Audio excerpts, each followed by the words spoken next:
This is ridiculous. Might have to put it on.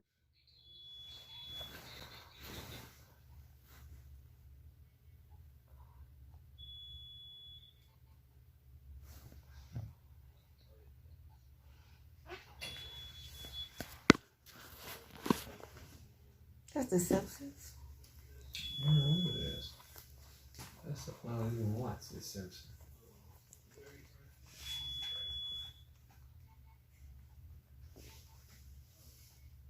I don't watch that.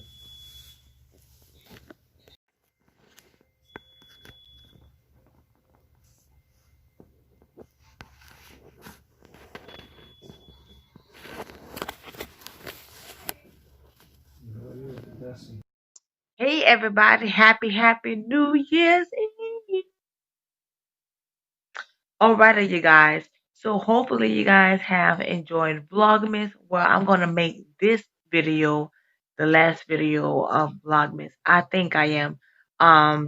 Well, before we get to that, how have you guys been? How you guys doing?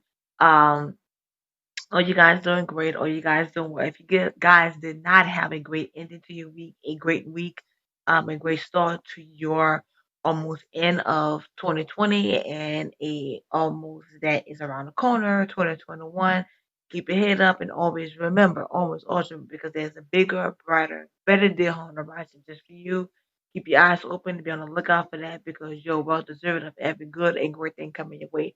Alrighty. So if you guys have been up on keeping up with the Vlogmas videos, I'm gonna do a playlist so you guys can go back and watch those videos for your viewing pleasure if you are interested in that.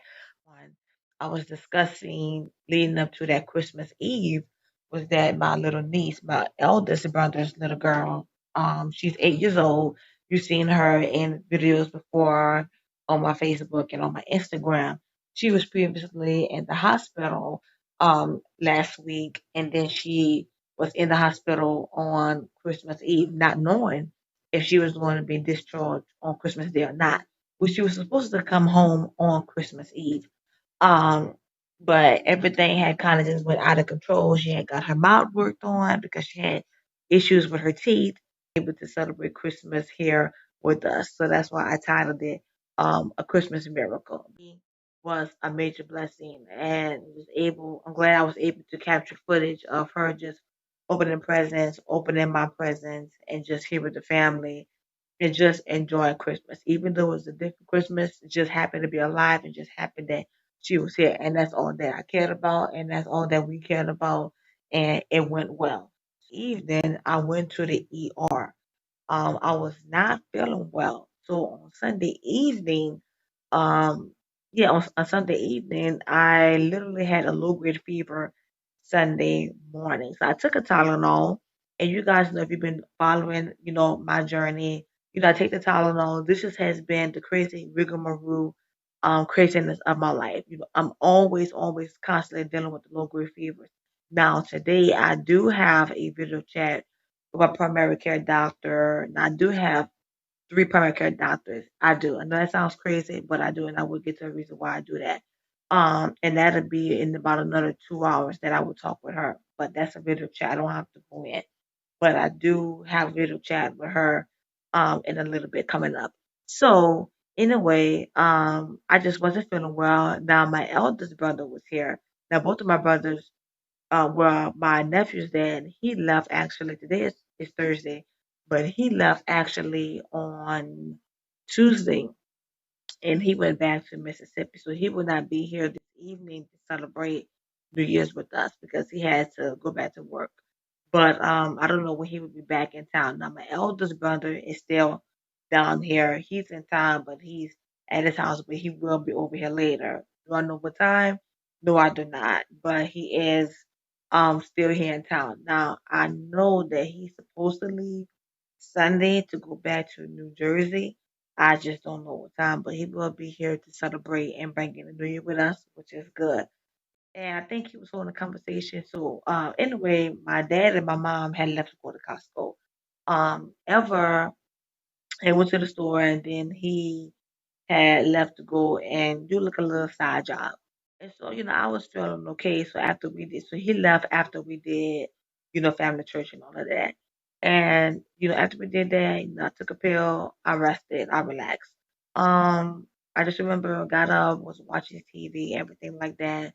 And I just started just feeling very just tired, exhausted. Not a tired like I was working. But for those of you guys that deal with chronic illness, have families, friends, partners that deal with chronic illness, you guys know and you understand. Um, but it was one of those, no matter how much you sleep, kind of fatigues that it just won't go away. And I felt like I had a heavy, heavy headache, but it was like a sleepy headache. So I just felt like really sick. I felt cold. I felt like I had chills. I just was not feeling good. I also had a case of the runs, was feeling like I was full, but then I felt hungry. I was just feeling just bad, all kind of ways, you guys. Um, just feeling like just really weak and lethargic, and my finger here just kept like just twitching. So my brother saw that that was happening. Now my nephew told it. He was in his room and he had his headset on, so he didn't even have a clue what was going on as he was on his video game. But my brother saw everything that was happening, and he was talking to me. But the craziest thing was that I wasn't responding. Now I can't tell you if I had a seizure or not. He said it wasn't a seizure because now I have been doing great not having seizures, because the last time I had a seizure was probably maybe like a major, major seizure was probably back in April when COVID first started and everything, and all the quarantine craziness, and that was way before the doctors in the ER when I was admitted for about maybe 24 to 48 hours when I was put on the 1,000 milligrams of the medication I take, levoacetam, which is a seizure medication. And so the seizures have been better and well controlled. There still was a lot of occurrences that happened during the months after that, but I say since maybe like around probably maybe like September, October when I was admitted to the EMU unit. If you guys go back, I don't know how many videos ago that was. I had been doing better, and they only captured one of those seizures. So obviously, the medication has been doing its job, and they haven't upped it or lowered down the doses because 1,000 milligrams have been great. But I can't say my brother didn't say that I had a seizure because I didn't do like any, violent, crazy shaking, anything like that. Only thing he saw was like I was doing a blank stare, I was talking out of my head, and I had like this finger that was twiddling. So that's the only thing that he can see noticeable. But he can tell like my eyes was weak and kind of glassy. So he called Ever came home. My parents came home. They called 911, and the hospital where I normally goes to, where my neurologist can access my records very easily. The ambulance, called and told them my information and everything. And the hospital told them, well, we have 35 patients waiting to get in. And so they say, well, where do you want to go? I said, well, explain to them, well, normally this hospital where I go because of my doctor and information. They say, well, this is going on, so it's better, and then you look like you could be dehydrated. So, you have this hospital that's literally 5 minutes from your home, and then it's still under the same system. This may not be your preference, but let's just go there. But when I can honestly say it worked out for the best, it really, really did. And I'm glad that I did go. Because they gave me Cyumedrol. I did have a low grade fever again. So it was like 99.7. So I just want to clarify to you guys, because it is always discrepancies with people with chronic illnesses, like where, if it's not 100 or above, where hospitals don't literally take it. I won't say all hospitals, but in my journey, and there's a lot of people that can agree with me. If it's not, 100.1, 2 or 100 point, out that range where they think you're about to go into convulsions or die, then they will not take it seriously. So for us, we're running to the ER, we're running to the urgent care. We don't want to, but we have to because we need what's there to sustain our lives so that we can get better and get the help that we need. And it's really agitating when people don't understand that. And you got to explain it constantly over and over and over. Um, for people to really understand what it's like to walk in these shoes 7 days a week, 24 hours a day. Is that something that you look forward to, but you're dealing best with the hand that you've been dealt, and you're trying to handle it to the best of your ability. I was able to get a room like that. They is asking one of the nurses that was sitting at the desk. So I remember her having like a sippy cup. I don't know if she was drinking like a McDonald's cup or maybe a cup of her own. I don't really recall. But I just remember her just not being too friendly. And even the EMTs were looking at each other like, wow, she's not nice. And I'm thinking to myself, oh God, like please don't let me have to go through this here tonight. Like I'm dealing with enough. But the EMTs were very nice, very patient, taking care of my purse, making sure I was okay, giving my phone, to say, well, I know you want to call your husband, you want to stay in contact with your family. I mean, just well mannered, so much respect, just good hearted, nice, wonderful people, very professional, very mature, just amazing from A to Z. Had just got off from work. So he was in his work clothes, and ever he's not going to worry about, anything like that. He's going to come regardless. That's my husband, and he's going to be there for me. He's going to support me. No matter, my family, they're so supportive, and you told him, but hey, you're always with joy. Just go in and take a shower. And when the other EMT had got out of the ambulance, they were telling the family, they were telling my family, well, hey, we're gonna bring her to this hospital because that hospital was way too full. My dad, he just hurried up and just jumped in the van and he left. And so ever he still came, but he wasn't able to come in. My dad, he was allowed to come into the ER in the room with me, which was amazing and crazy because at the other hospital where I go to all the time, um, even in the ER, you're not even able to go in there, which is crazy. So, like I was saying, is that with the other hospital that you guys have seen so many videos from, that's the main hospital where I go to because of my neurologist.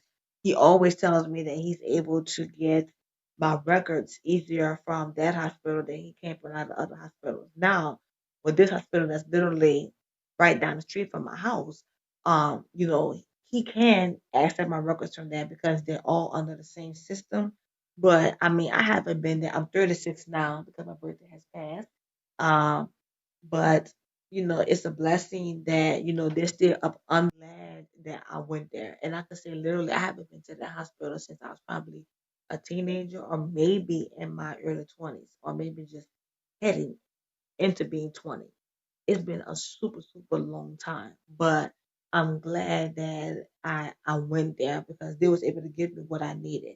So they gave me Cyamedrol for pain, and they said that it was possibly a small MS flare. They was, deciding if they wanted to keep me or not. I wasn't sure if I wanted to stay or not. I came home. Obviously, I did not stay, but we was discharged late, because one thing that happened was that by the time we was getting ready to be discharged, um, the third nurse that I had, well, the first nurse that I had, like I said, she just seemed like she just wasn't friendly. She just had a nasty attitude, to be honest with you guys. And like I said, I don't try to make my videos to say things so you guys can think like, oh, she was always talking bad about people. No, I share you guys with my journey of what I go through, the good, the bad. I don't always tell all the bad, but I always want to be open, upfront, and honest, and truly authentic with you guys. And we're going through the craziness that we have in this world. We should always be honest and upfront with each other. So anything that I go through, if you guys feel like, okay, well, I can learn from that experience, or hey, well, I went through that. If we can upgird and support and be a strength and a help to each other, then that's what God put us on earth for, to support one another. So let's do it. Um, like I said in the videos before when I was talking about Christmas, I've always been the one that I wouldn't say anything.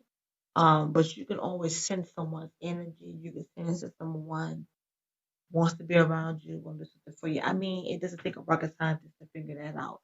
But I am so glad that my dad was there. And I mean, sometimes, it could be a racist thing. Sometimes it's just a personality, a mind thing, a, an individual thing. But if you ever feel uncomfortable, somebody's making you not feel protected or whatever, speak up and always have an advocate. Be an advocate for yourself, number one. But make sure you have a family, a friend, a neighbor, someone there that can speak up for you. They see something that is wrong. This is something that is not the correct